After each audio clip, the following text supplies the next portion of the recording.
দর্শক, জিম্বাবুয়ের বিপক্ষে প্রথম দুই ওয়ানডেতে হেরে ইতিমধ্যে সিরিজ হাতছাড়া করেছে বাংলাদেশ ক্রিকেট দল। তবে শেষ ম্যাচটি এখন শুধু আনুষ্ঠানিকতা নয়, বরং মান বাঁচানোর লড়াই। 3 ম্যাচ সিরিজে হোয়াইট ওয়াশ এড়াতে হলে শেষ ওয়ানডেতে জয়ের কোনো বিকল্প নেই বাংলাদেশের সামনে। সেই লক্ষ্য সামনে রেখে একাদশে একাধিক পরিবর্তন দেখা যেতে পারে টাইগারদের।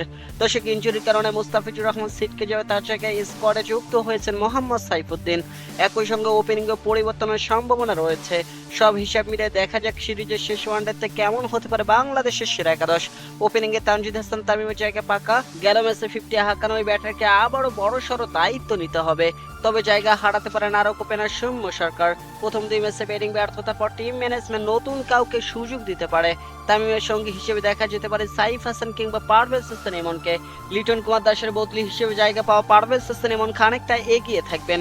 3 নম্বরে অভিজ্ঞ নাজমুল হোসেন শান্ত।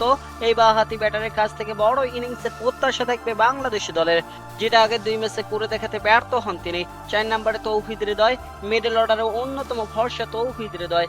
গেল ম্যাচে 50 পেলেও শেষ পর্যন্ত টিকে থাকতে পারেননি তিনি। এবার উইকেটে থিতু হলে সেই ভুল করতে চাইবেন না তিনি। মোসাদ্দেক হোসেন সৈকতকে এবার চীনা রূপে ফিরতে হবে। ভালো ব্যাটিং এর সঙ্গে কয়েক ওভার বল করতে পারবেন মোসাদ্দেক হোসেন সৈকত, যা দলের ভারসাম্য বাড়াবে। অধিনায়ক মেহেদী হাসান মিরাজের উপর বড় চাপ। দর্শক, ব্যাট ও বল দুই বিভাগে তার দায়িত্ব থাকবে সবচেয়ে বেশি। কঠিন পরিস্থিতিতে দলকে টেনে তোলার পাশাপাশি স্পিন বোলিং আক্রমণের নেতৃত্ব দিতে হবে মেহেদী হাসান মিরাজকে।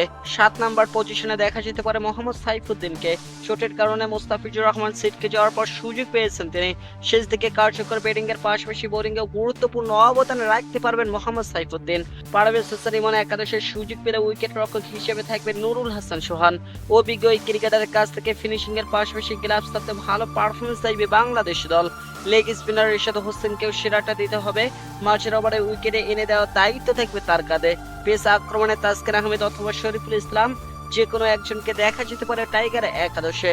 আর পেস ইউনিটে গতি ঝড় তোলা নাহিদ রানা তো থাকবে রই। নতুন বলে প্রতিপক্ষকে চাপে ফেরা এবং অতিরিক্ত গতিতে উইকেট তুলে নেওয়ার দায়িত্ব থাকবে তার উপর।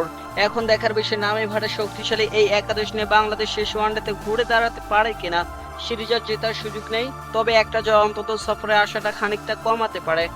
শনিবার বাংলাদেশ সময় বেলা 13টায় শুরু সিরিজের তৃতীয় ও শেষ ওয়ানডে।